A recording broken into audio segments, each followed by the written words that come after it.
You are listening to the CittaCalcioUsa Show, the only news and podcast in English about AS Cittadella. Hello everyone, welcome back to the CittaCalcioUsa Show, episode number 171, coming to you on Thursday, July 24th. We are back. Welcome to the fifth season of podcasting for the CittaCalcioUsa Show. It's been a lot since we last spoke.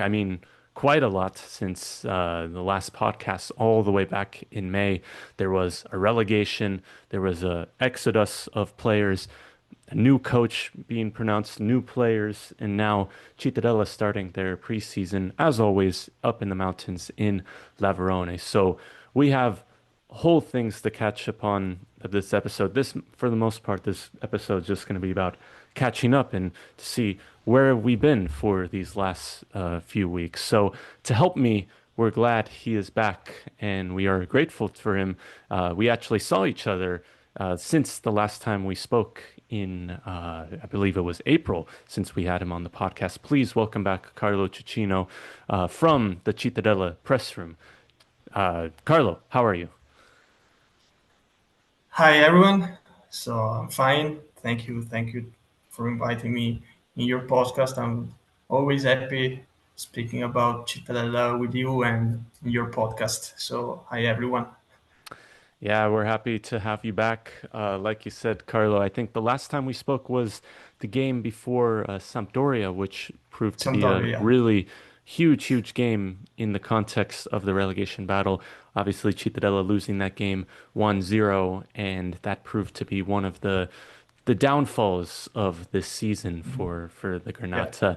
As yes, as you may have, you probably know by now, but once again, Cittadella being relegated to Serie C following the last time we spoke. We'll talk just about that this past season because the new season has already arrived and we kind of have to move on a little bit. But this Yeah. definitely was definitely. I don't, man. Okay, so the last time we had this podcast, it was like the first week of May.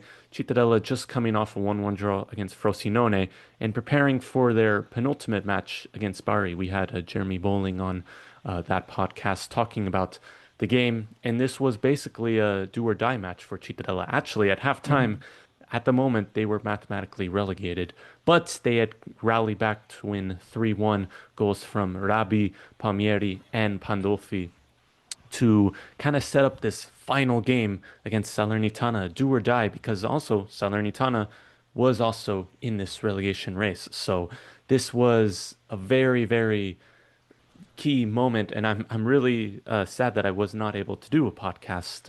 I was in Spain actually at the time, so I just couldn't find time to do it. But there was a lot going on. But if you had kept up on social media, you had known what the situation was like. But they had hope against Bari. They really showed. I think that was maybe their best game that they played in who knows how Yeah. long. But it was too little too late. Cittadella losing 2-0 to Salernitana on May 13th, putting them to Serie C for the first time since 2020. Since 2015. So it's been a while since I've done a podcast, so I'm still a bit rusty when it comes to this. I totally even forgot to kind of somewhat introduce you, Carlo, even though you've been on this podcast many times. But Yeah. how has your last 2 weeks, not 2 weeks, 2 months been? There you go. About this, I know you were at the game against Salernitana.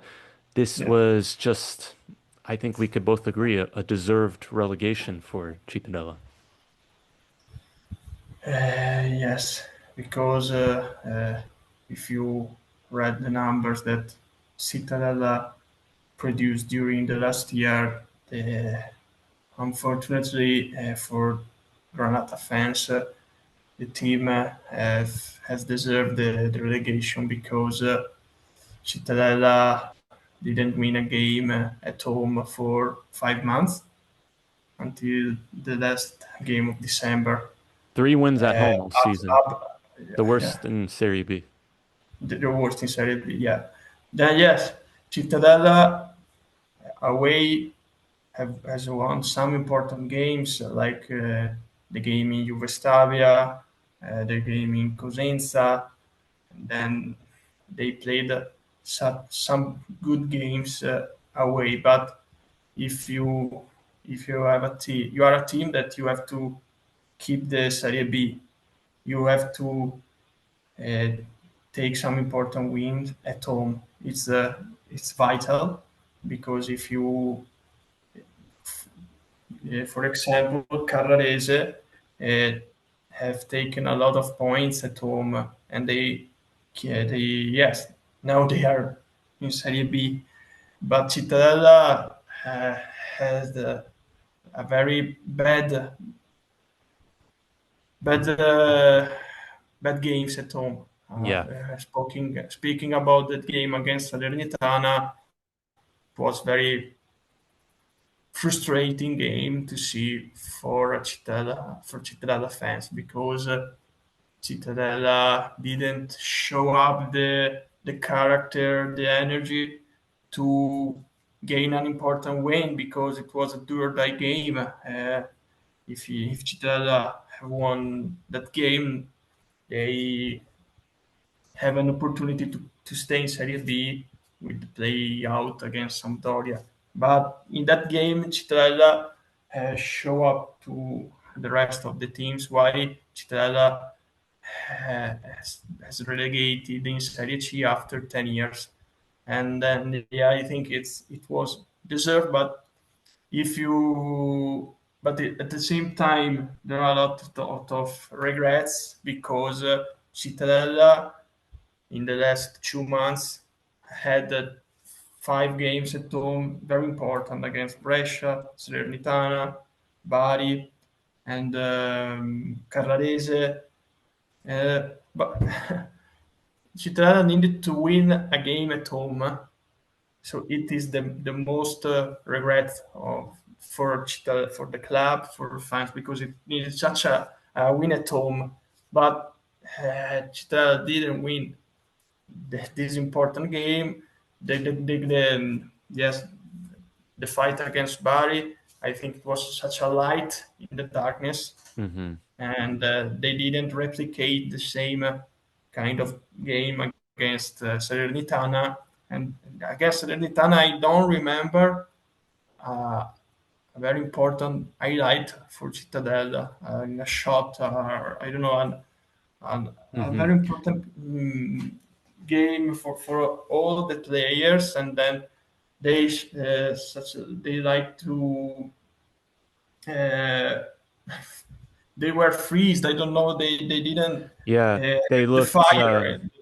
I don't know, they The it fans, maybe that first goal, the free kick by Salernitana yeah, kind yeah. of took the momentum away. The But frustrating thing. Oh, they yes, go didn't ahead. have the the strength to replicate after the first goal by Salernitana. They like to in Italian we say sciogliersi, to such they were fun in the pitch. I don't know how Yeah, to head in transfer the sand. this Yeah. feeling that we had in the stands because they didn't show the character that the DNA, the Cittadella DNA that they have the last year, the past years before the last year that was Hmm. so Yeah, frustrating to see. yeah, it was definitely frustrating. And if you remember, Salernitana had not won an away match since October, I think Yeah, was the last yeah, time.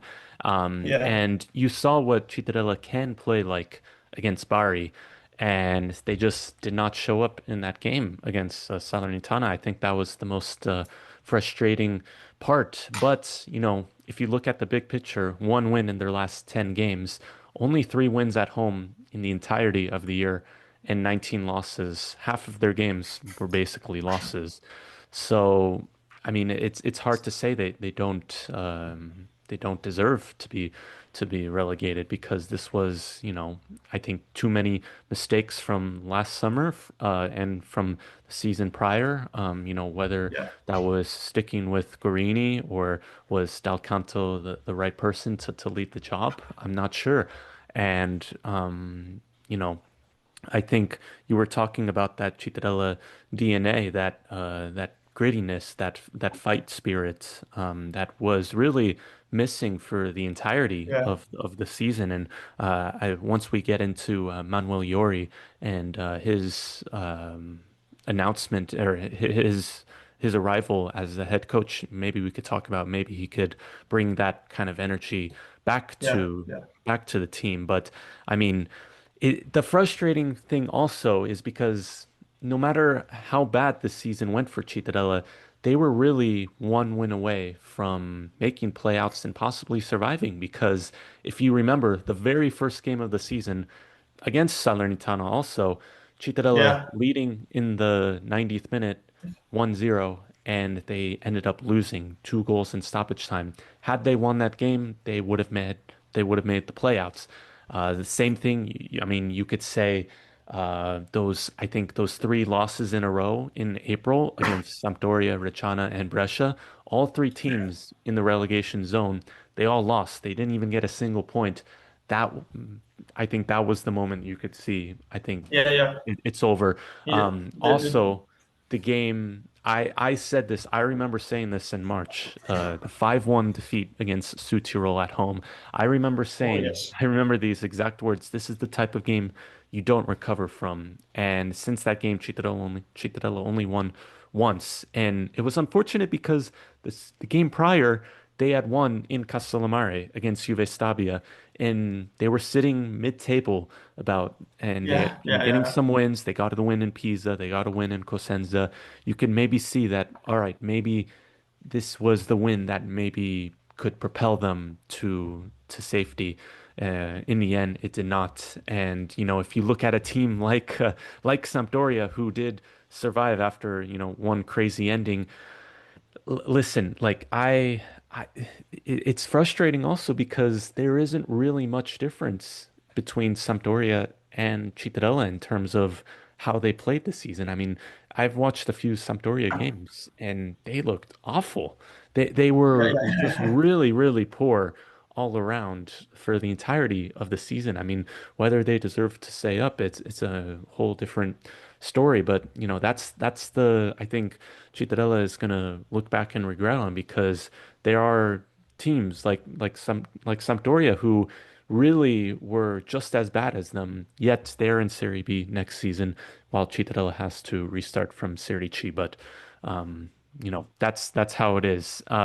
Carlo, before we kind yeah. of move on, you were, like you said, you were at that game. You talked to Marchetti. He described it as, one of the worst days of his career. How Obviously, was yeah. kind of the mood after the game, and what do you think was the biggest mistake from this season? The mood after the game against Salernitana was about totally sadness from everybody, from the president Gabrielli to general manager Marchetti, the coach, the players. So it was the worst moment for everybody in the club because Città has the longevity from the organization to the players, and then yeah, the mood was about sadness, and I don't think totally a lot of regrets for the end of the season, but about the sadness because Cittadella during the season has lost his identity. This was the main focus that I noticed during the minutes after the relegation against Salernitana. And the biggest mistake, so I don't know if there is one biggest mistake from the last season, but as you told before, uh, I think that the biggest mistake from the team was the total lack of mentality to take back after a lost or a goal or a conceded goal because every time Cittadella conceded a goal or then there was a tough loss during the season, it was so difficult to see a reaction from the players, from the team, because after the win in Castellammare, as you said before, Cittadella was in the mid table of Serie B. But from that moment, it was the start of the fail, because Collapse. Yeah. the collapse, because the loss. I think, as you said, I agree with you. The loss, I guess, Sutiro was the start of the collapse, because the team, the coaching staff, I think all the organization didn't has the electroshock to make a reaction, to do a Hmm. reaction, because it needed such a draw against Brescia, draw against Reggiana, and now you can speak about a totally different ending for Cittadella. But the biggest mistake was the lack of mentality from all of the group, and then maybe this was the biggest. I don't know if it's a mistake, but it was Something that was uh, missing yeah, the during the missing season. from Yeah, yeah. yeah. I mean, you said it against Südtirol, against Cremonese. Remember, they were leading with 2-0 with 20 minutes Another left. They yeah, ended up drawing, and even the game against keep going back to Sampdoria, but really they were. I think there was really no difference between them and Sampdoria this season. Just the way they.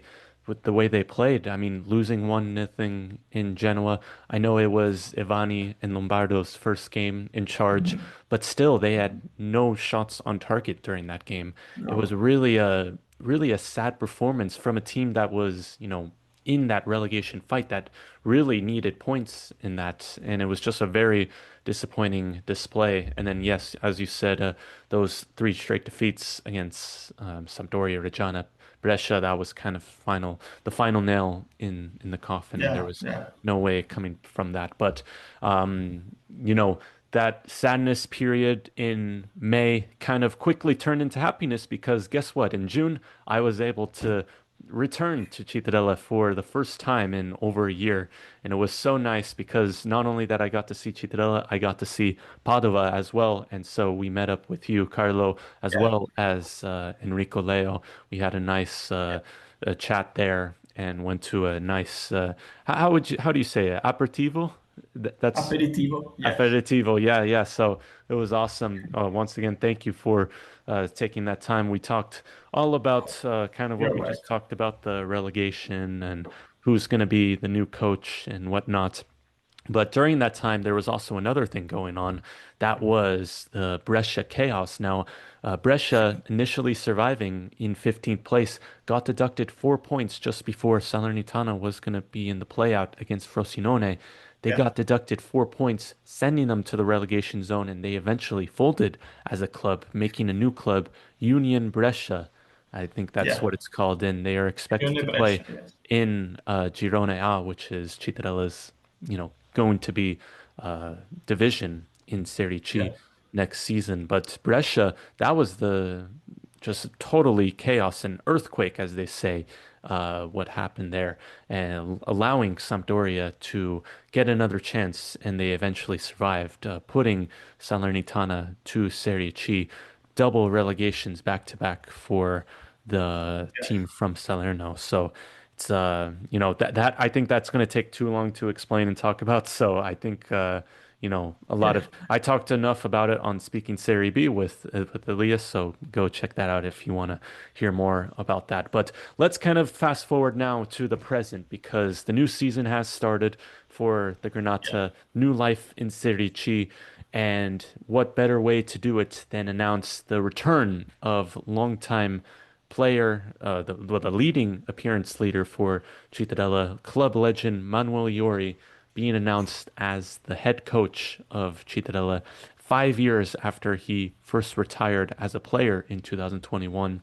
He had coached with the Primavera, he coached at San Giuliano, as well as Südtirol's Primavera, and then just now he was most recently the coach of Casertana, helping them stay up in the final few games in Serie C.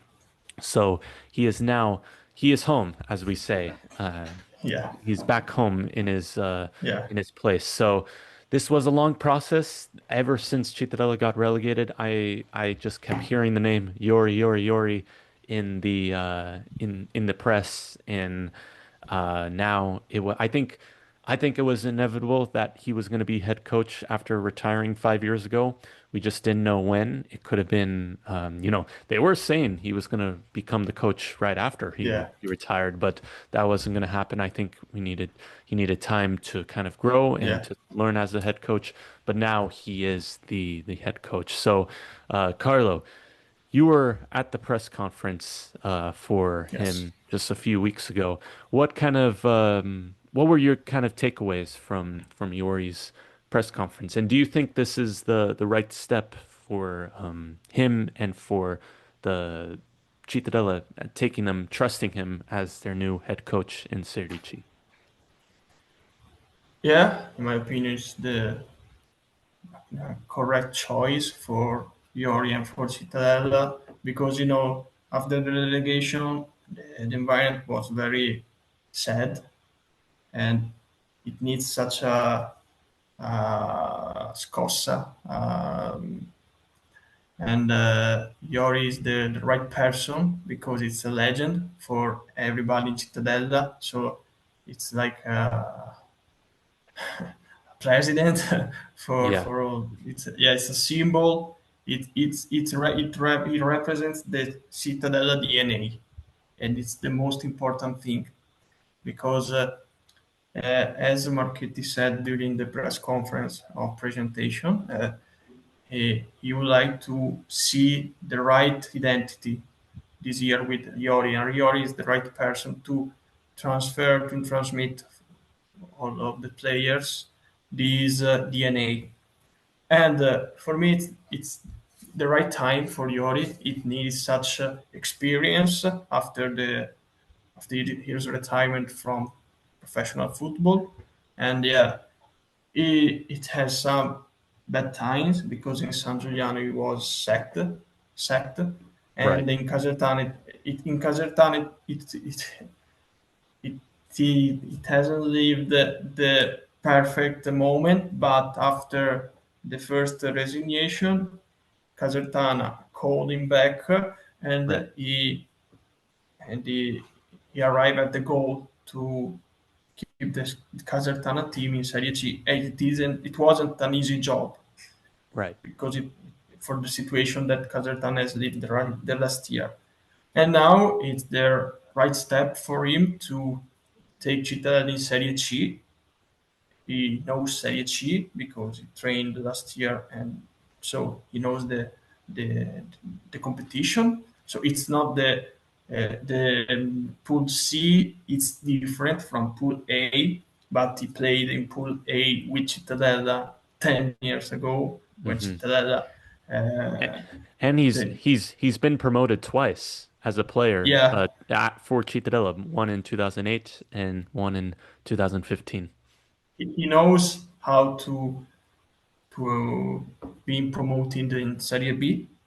But yeah, it's different because the time he was player, now he's the coach. But I think he is the right time in the right place. I hope so because for Cittadella, Iori is his home. So now he's back home. He knows everybody. He has fresh ideas as a coach that Cittadella needed because in the last year Cittadella didn't show a good type of playing football. So a lot of defensive style, but I think that next year with Iori, Cittadella could show an offensive style of play. As Iori said during the press conference, he's changing the tactics from the 4-3-1-2 with number 10. He wants to build a 4-3-2-1 tactics, and he is now during the first preseason games. It's the right way to build this new kind of play, type of play. Sorry, and so he spoke during the first press conference as Cittadella coach to we want to see a team that is a group of players, first of all, because I think that the last year the group wasn't so solid like the years before. It is important for Cittadella that, first of all, a very important group of players with a strong bond between everybody. Then he spoke about a team that has to show a propositive play of football, style of play, football, and so maybe to keep the ball, to maybe have the ball possession during the game, not to see the other team play, but the Cittadella has to have the dominance of the game. Sorry, Hmm. and he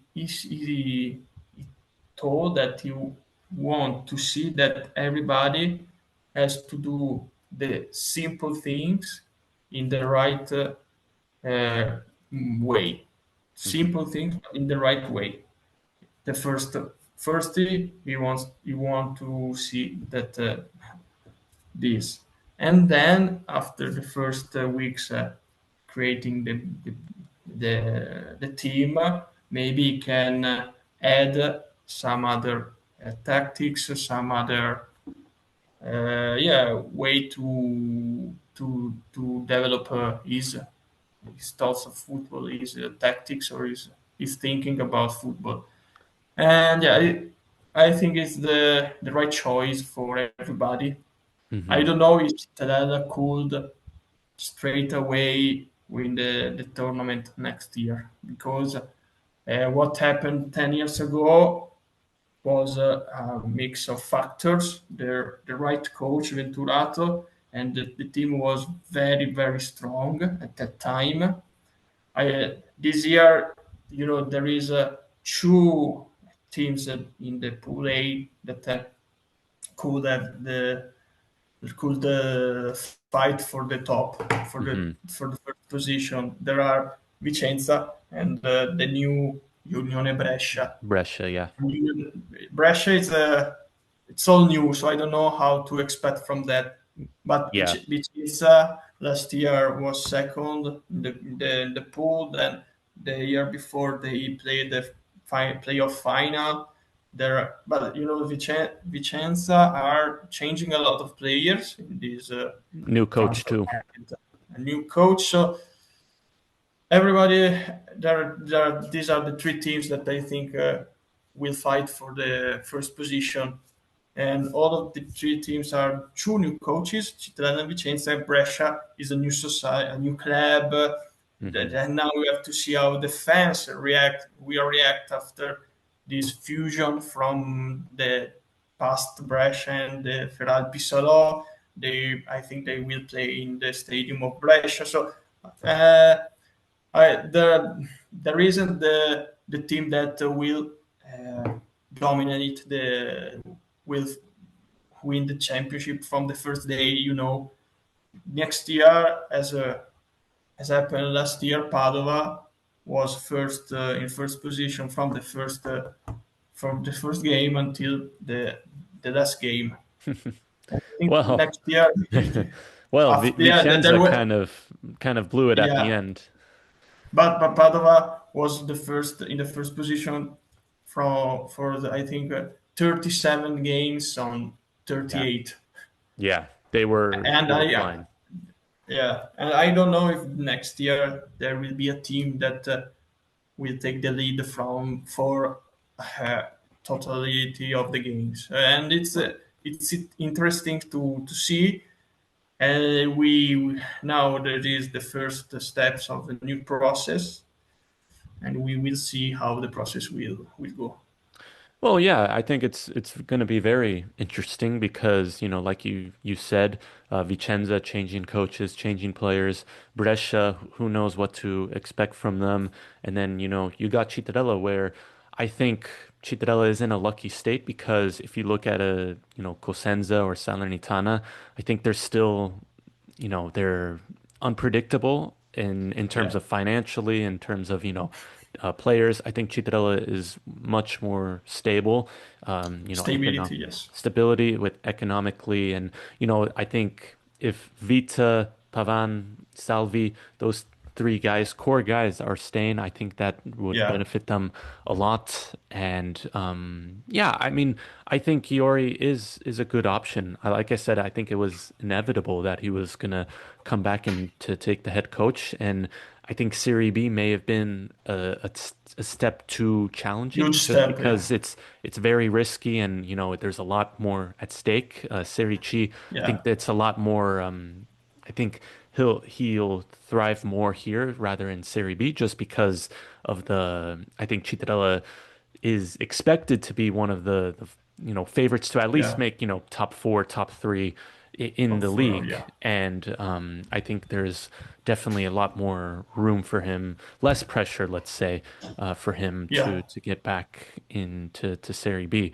So this was a very long process for him to sign, but I think Cittadella did make a decision right because at the end of the day, if you look at Marchetti's previous appointments, Dal Canto didn't really have that much of a connection with Cittadella mm, of his past, but if you look at Gorini, Iori, those are the guys that have played for the club that know what the club is like, and I think that's you really hit the nail on the head, or however you say that analogy.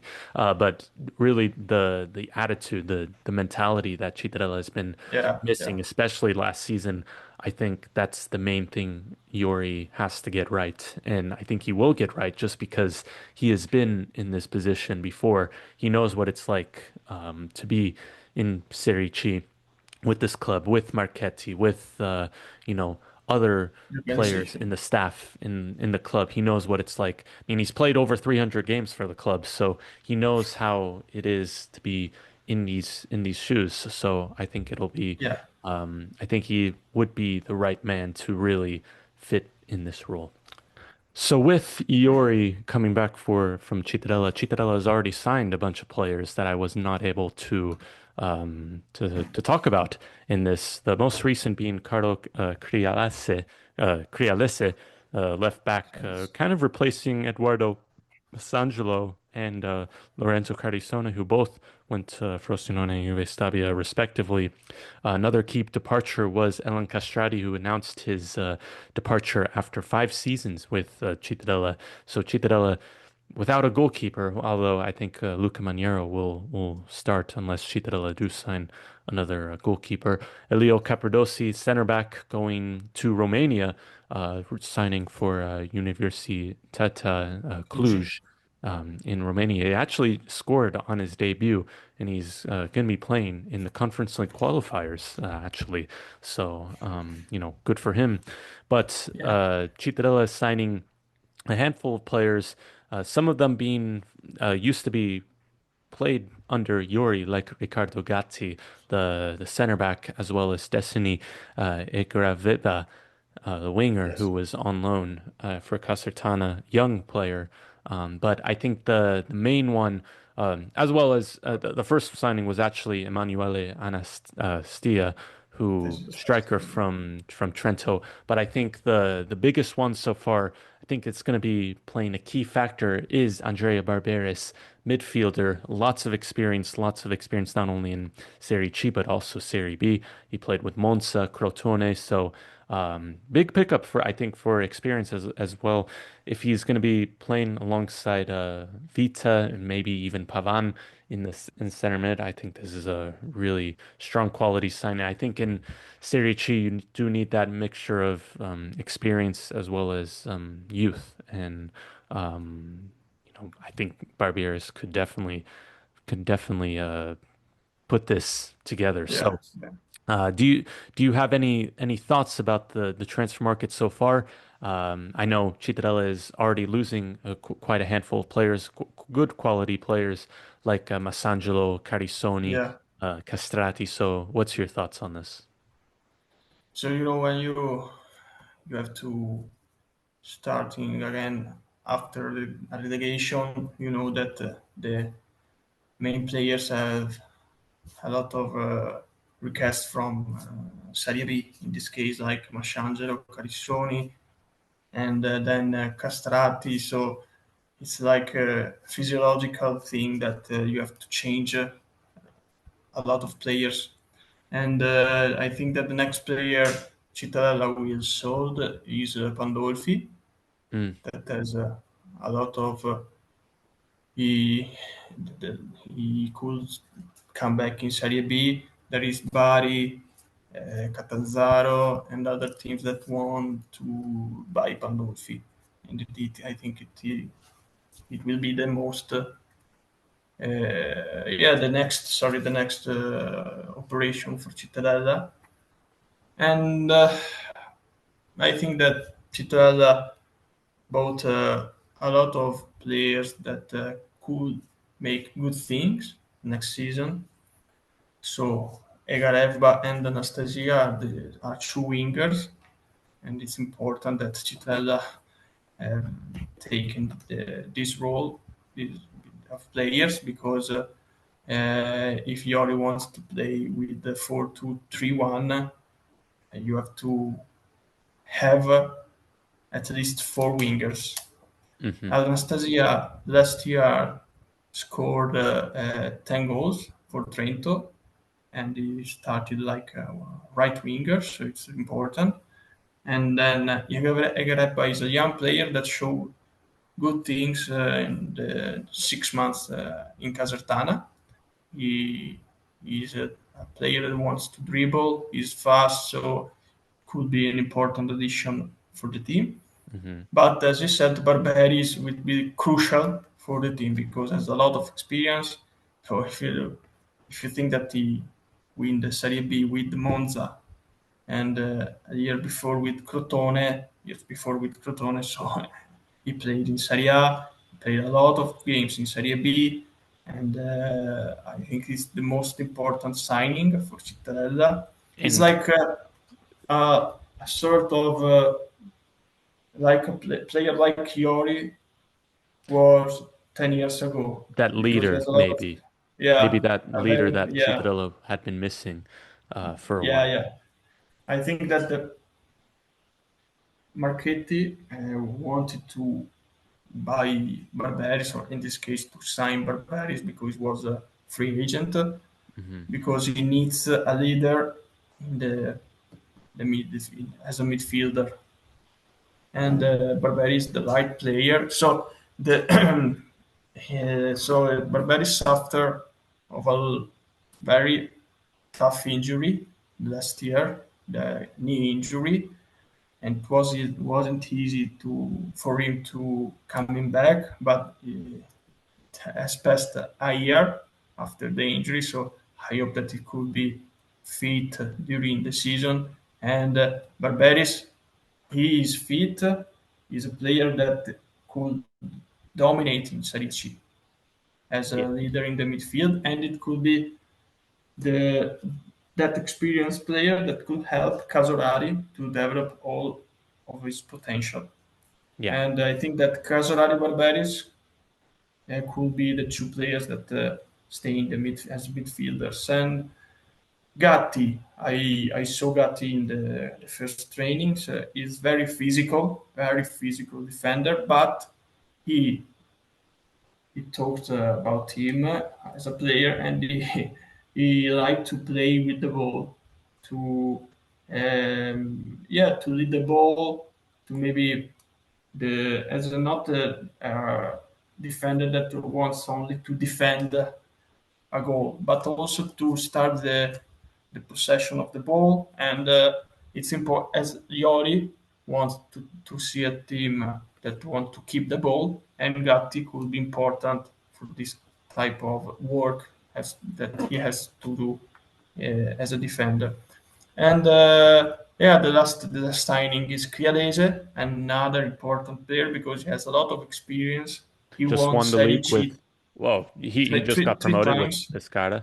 Yeah, but he won Serie C three times in the past with Entella, Perugia, and last season with Pescara. So it's important to have in the team this kind of players, because Serie C is a very different category Hmm. and you have to keep if you want to win, the league, you have to have this kind of players, and you have Barberis, Crialese, Pavan, Salvi, Vita, and now I think that during the preseason, Iori and Cittadella want to see if Dio could start as the forward of the team, and That's it's right. important that Dio uh, stay fit during the season. If Dio can play 38 games next year,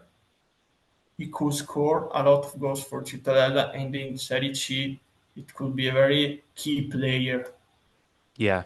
And Yeah. if you had all of these players in the team, Cittadella could do very important things next year.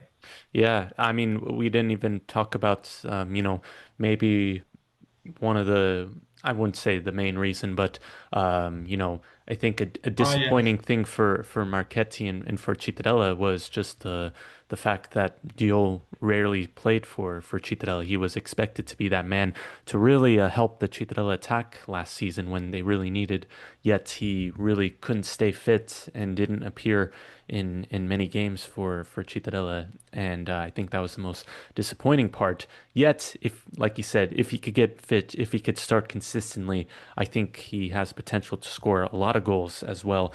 And maybe if Anastasia could get in rhythm, score goals, like you said, 10 goals Yeah. for Trento last season. I think Cittadella just needs that a player to really that could score double-digit goals. They have Mhm. not really had a player like that, a striker like that, probably since Dio left Cittadella in 2020, Mhm. where he scored, over 10 Maybe goals. could be, like, in my opinion, Pandolfi has the Yeah, potential to score more 10 goals, but yeah, yeah. he suffered Pandolfi. such injuries that didn't help him and the team. But Yeah, uh, I I would think that say. Pandolfi will come back in Serie B with another team in I, next I would month. I would say I think Pandolfi did score goals for Cittadella and in important moments too, like in Pisa, like in Palermo. Yeah. I think he was just, a bit hot and cold because sometimes he would play and get the goals that really, counted, and then sometimes Yeah. need him in certain moments and just wouldn't show up. So definitely like I said, we're not even in August yet, and Cittadella has already signed these players. So maybe the window closes at the end of August. So we'll see if they sign anyone, if other players go. I think also So I don't yeah. know. Angeli was also someone that could be going as well. So that's Mhm. something to keep So an eye out you on. know that in Serie C, to yes, if you have to, you can have 33 players, but there aren't under and over like in Serie B. That's right. For example, D'Alessio in Serie B uh, is a under player because he has less than 23 years old. But in Serie C, he's not an under player; he's an over player. So now Marchetti have to balance all of these players, because I think that next year, Dezen, that is a player that played for Cittadella Academy, could be a player that have a lot of time in the pitch, because you need uh, players like him. There are Dezen, Gibril, Yeah. Cecchetto. That I think that they will stay in the first team, and they could play important minutes during the season. At the same time, Marchetti has to sell some players, because there are an exceed of players, and I think that Pandolfi will go away. As you said, Angeli could go away, and some midfielders, Tessiore or Desogus, or these 2-3 players maybe could leave Yeah. Cittadella. And Marchetti sold to the journalist that there are 2 or 3 players missing in his point of view. And I think that one player will be the goalkeeper, and Zanellati from Casertana is the main target for Cittadella. And then one player, I think it will be a striker, because if Pandolfi leaves, Cittadella needs a striker, and or a defender or a midfielder. It depends by Angeli and the other players that could leave Cittadella. Yeah. Yeah, it's you know, oh man, now I forgot what I was gonna say, but when you were talking about you know, all those players, yes, I know. Yes, roster rules is definitely something that I haven't really read up a lot, but I did hear that, Serie C was gonna implement a salary cap. I'm not sure how Yes, how much of that, but but it's definitely I need to read up on that because it definitely does. But I like what you were saying about the under rules of how many players you could have. It's a whole lot of things, but we're not going to have time to kind of yeah, explain all of that. Just before we go, I want to wrap up a little bit just to give you some key dates. Tomorrow, actually, we're recording on Thursday, so on Friday.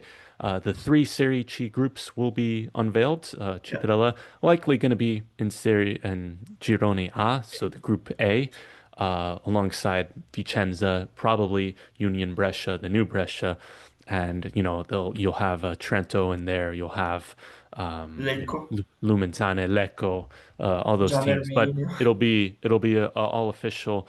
Then the following day, the fixtures for the Coppa Italia Serie C is going to be unveiled. So Cittadella not participating in the actual Coppa Italia. It's just going to be the Coppa Italia Serie C, which is a chance at a trophy and as well as you get a playoff spot in addition to that. Then on the 28th, so that is on Sunday, if I'm correctly. On Monday, Monday, right. Monday, the Monday, yes. 28th, that's when the fixtures, so the calendar for Serie C will be unveiled for Cittadella. So by the next podcast, all that things should be out. So we will be going over that. Cittadella has already played two friendlies, preseason games. One against Real Vicenza, they won 8-0, and the other one against United Loverdina, another amateur team, they won 12-0. And the 27th, they will be playing Città A versus Città B, so the A team versus B team. The 30th, they play Spezia, so I think that's the biggest challenge, biggest preseason challenge so far. August 2nd, they're playing the Roma Primavera squad. The 7th, they are playing Bassano, which will be at the Tombolato. And another game that's going to be played at the Tombolato on August 10th is against Mestre, Serie D club there. So everybody who lives in Cittadella could watch those games, those two games Yeah. at the Tombolato. So It's such a thing about Mestre that Romano Perticone is the coach of Mestre, so yes, yes, I was, it's interesting. I knew I didn't know if he was still there, but yes, like you said, Romano Perticone. So there is a connection there. It's going to be Iori Yeah, versus Perticone, the yeah, two symbols of Cittadella facing off each other. This time in the dugout, which will be very very cool to see. But and I do believe, if I'm not mistaken, I heard Gorini was going to restart at yeah. Treviso. I don't know if Treviso, yes. he's confirmed Yeah, now. yeah, right. From Serie D, yes. Yes. So And Treviso wants to be promoted in Serie C. yes. So good luck to Gorini. He is, Yes, yes. despite how it ended there, I do wish him well. He seemed like a really great guy. So hopefully he Yeah, can yeah. restart well It in is. It Serie D is. and get do well with Treviso. But I think I think that's it for what we have today for the podcast. Carlo, do you have anything else you want to add before we kind of wrap things up? Now, I'm happy. Every time I speak with you, I'm happy to stay here to be your podcast, and I hope next year Cittadella could gain some very important win for the team, for the environment, for the club. During next month, Cittadella will build the new curva, the Curva Sud, and the CEO Mauro Michelin told us that during the first months of the 2026 or the last days of 2025, the curva will be available, but not available, but it is built, and from the next year it will be available for the fans. So it's a very important thing and it's a sign that Cittadella wants to do a very relevant things for the city, for the fans, for all the organization. Yeah, it's coming along greatly. The new stadium. I'm really impressed by what's happening. Even when I was there, the last time in 2024 I was there, they still Yeah. had the running track. This time they did not, and I was very impressed of how close the Curva Est was to the ground. So definitely some bright things to look forward to, even though this relegation kind of took a hit morally to the city. I think there's still a lot to look forward to in this new era of Cittadella. But for now, that's going to be it for this podcast. Carlo, please tell everyone where they could find you on social media or as well as your work for Il Corriere del Veneto. Oh, yeah. I have a personal Instagram page. My name is Carlo Cecino, as my page. And yes, I wrote for Corriere del Veneto. It is a regional paper inside Corriere della Sera. Yes, so I'll link all those stuffs in the description as well. For Thank you. us, CittaCalcio USA, you could find us Twitter, Instagram, YouTube, and CittaCalcioUSA.com. We will be getting articles more out there. Just like this podcast took a break, we also took a break on the website as well. So expect more articles to come out as the preseason continues and as we approach the new Serie C season in August. So for us, thank you for listening. We're glad to be back for this CittaCalcio USA show. We will see you next week, and more consistently, we will be posting more content out on all of our channels. But for me, for Carlo, that's going to be it. Thank you for listening. We will see you next week. And as always, Forza Citta. Thank you for listening to the CittaCalcio USA show. If you liked it, please share and follow us on Instagram and Twitter at CittaCalcioUSA. See you next time, and remember, Forza Citta.